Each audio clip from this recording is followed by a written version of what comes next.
Have you ever thought that you really knew someone only to realize later that you barely knew them at all? Perhaps you walked with them, you talked to them regularly, maybe even lived alongside them, and still you missed something essential. I have. So you see, as part of my husband's job, he facilitates team building events for his company. And almost every time he starts with an icebreaker, people are put into small groups and asked a simple question. Tell us one thing most people don't know about you. And to ease the tension, he usually adds a joke. He says, please don't tell us something like, you all think I have one wife, but I actually have two. This is not the time for criminal confessions or controversial statements that will shut the whole event down. And so the people laugh, the room relaxes. But then something interesting happens. People start to open up. Someone says, I'm actually very shy, even though I seem confident at work. Another admits, I struggle with anxiety. Someone else says, I was rejected twice before I got this job.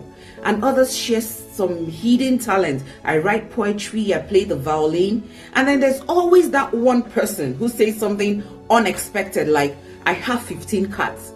And suddenly, it becomes clear there is always more beneath the surface. You can work with someone every day, interact with them regularly, and still not really know them. Familiarity does not always mean understanding. And that's exactly the issue Jesus addresses in his response to Philip in John 14, 8-12. You see, as we read the Gospels, we begin to notice the different personalities of the disciples. Philip comes across as eager and excited about the kingdom of God. Remember, Philip is the one who first went to tell Nathanael about Jesus. That tells us something about him, his excitement about everything kingdom. So it makes sense that with all this excitement, Philip would say to Jesus, Lord, show us the Father, and that will be enough for us. What Philip is really asking for is something visible, something concrete, a clear sign that he can see and hold on to. But Jesus' response is almost heartbreaking. He says to Philip, have I been with you so long, and yet you do not know me, Philip? In other words, Philip, I have lived with you. I have walked with you. I have served alongside you for years, and you still don't fully see who I am? Philip hadn't understood that to see Jesus was to see the Father. And here's the uncomfortable truth.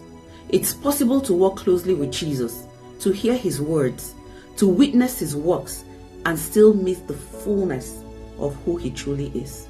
You see, Philip's problem wasn't a lack of proximity, but a lack of understanding of the one who he walks with.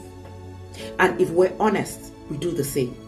We follow, we listen, we serve. Yet in certain moments, we still ask for more proof, more clarity, more sign. Lord, show me you're really with me. Lord, if this is your will, make it easier. Lord, give me just one sign and I'll obey. And it's not because we don't believe, but because we haven't fully understood the nature of the God that we serve. Sometimes the issue is not that God is silent, it's that we're asking him to prove what he has already revealed. So maybe the question isn't, Lord, show me more. Maybe it's, Lord, help me understand who you already are.